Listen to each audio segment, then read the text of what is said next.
Fish on, guys. We got a fish on.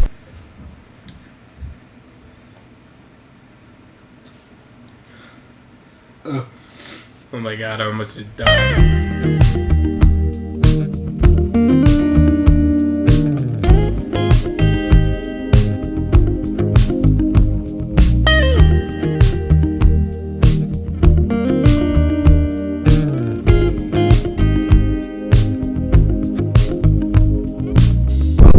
Video. Today we are in Telluride, Colorado. It's winter time. It is snowing a lot. And we're going to be doing some winter fly fishing. Drink your morning coffee, smoke a pack a day. So the Telluride River behind me is a pretty small river, but if you fish it right, maybe with some good tips from Fisher Hirsch, you can catch a lot of fish. And these tips, yes, of course, they apply to all fly fishing, big rivers, small rivers.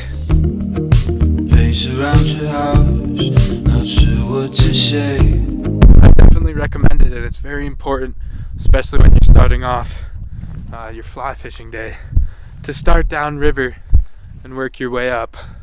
So that's what we're doing here. It's so cold out here. It's actually snowing so hard. To be completely honest, I don't even know if fish like the snow or don't like it. I mean, if I was a fish, I would not really be happy about being in a very cold water and then snow coming in it, but maybe they rock with that.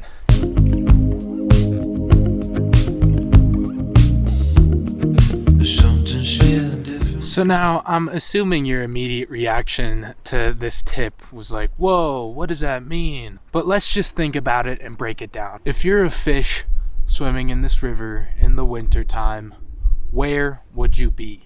All right, so let's think about that. I'm a little trout swimming in the river here in Telluride.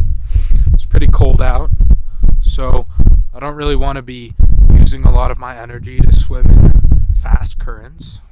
So I'll probably be in a slow moving current. So guys, with that in mind, I'm just slowly working my way up. Quietness, you may not think it's important, but it actually is severely. I honestly don't even know how to be that quiet, but I'm trying. And I think I'm about halfway, a third up the river. We're approaching right now just a lovely spot. As you can see, water's flowing not so fast. Things are looking nice. Someone put a pumpkin in the river, unfortunately. It's messed up. That might affect everything. If there wasn't a pumpkin in the river, I think I definitely would catch something here. But now, because there's that pumpkin, it just depends. But we're going to try our best right here. Yep, I knew it. The pumpkin definitely messed things up there. But that's our... Oh. That was some ice falling off a roof. Damn. As I was saying, though, that pumpkin messed things up. But it's all right. We're on the way up.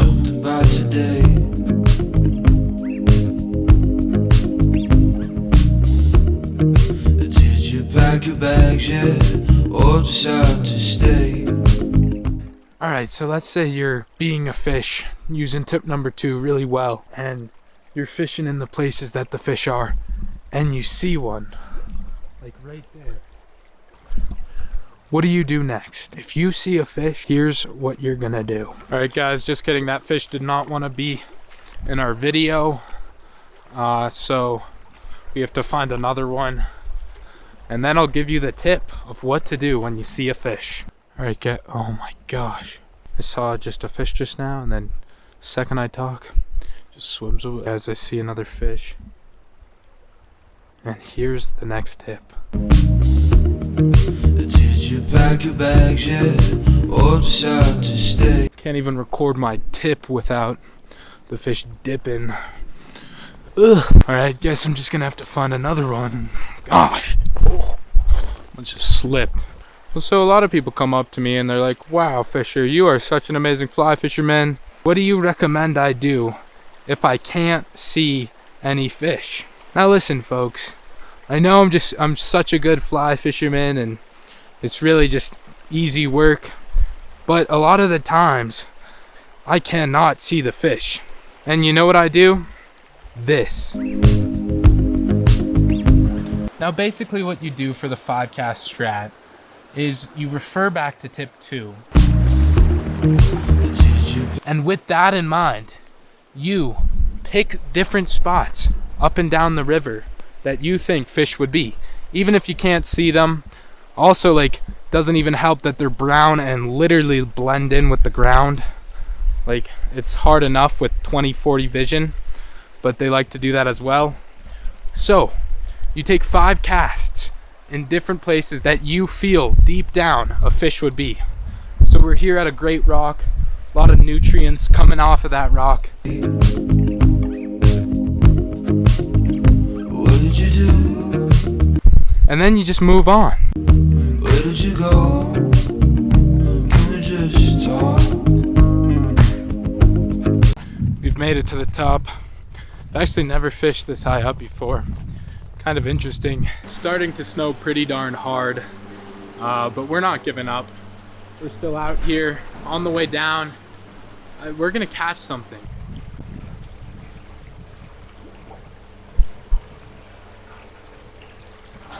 Fish on, guys. We got a fish on.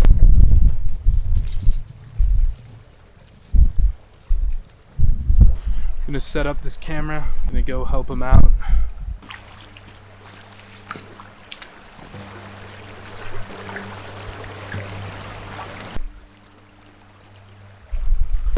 Ladies and gentlemen, we caught a fish, baby. Oh yeah. Here, we're gonna let him go nicely. All I gotta say is that definitely took me a while. It was a long time coming, but very pleased about getting that. Catching that fish, definitely implemented the tips I've been saying. For one, I be the fish.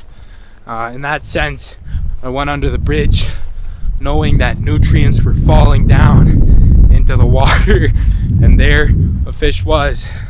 And then I put my fly kind of, I don't know if you could see on the camera video, but I put the fly upstream of it about 5 feet, and took about 3 tries to let it flow down right past the fish's head, and boom, he got it.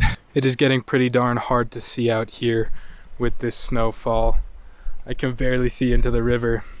I don't know what they're doing with my vision today, but it's been pretty tough, and that's why we are implementing the 5-cast strat. Definitely do that, especially if you can't see them. Feel where they are, 5 casts, and move on. Alright guys, welcome back. We're here under a bridge. It's actually been a while since kind of last fly fished. I wanted to give you the quick kind of last tip before I continue fly fishing and kind of implementing them all. As you can see, I'm fly fishing with 3 total flies, a dry fly and 2 nymphs. And this river is kind of shallow, so nymphing and putting like stuff below the dry fly usually gets you caught on some goop. And as you can see, I'm caught right here and right here. Now, I don't know why goop is even a thing. So frustrating to pull your line out of the water every time, but always remove goop because fish do not like it. If you ever feel yourself get snagged and then you pull the rod out, make sure you don't have goop, because a fish will not bite if you have it on. Alright, that's built up goop and you never want that. Always remove stuff like that. The fish are just not gonna be going for stuff like that, so make sure you remove it. Something's alright. I don't know why. Getting out of fight. I'm so excited that I got to catch that fish there at the end. It's a great way to finish off the trip. And anyways, thank you so much for watching. Hope these 5 tips you can use. But also guys, if you have any tips for me, I'd greatly appreciate it too. I think I only caught 2 fish this trip, so I could also use some help. Anyways, thank you for watching. Have a good one.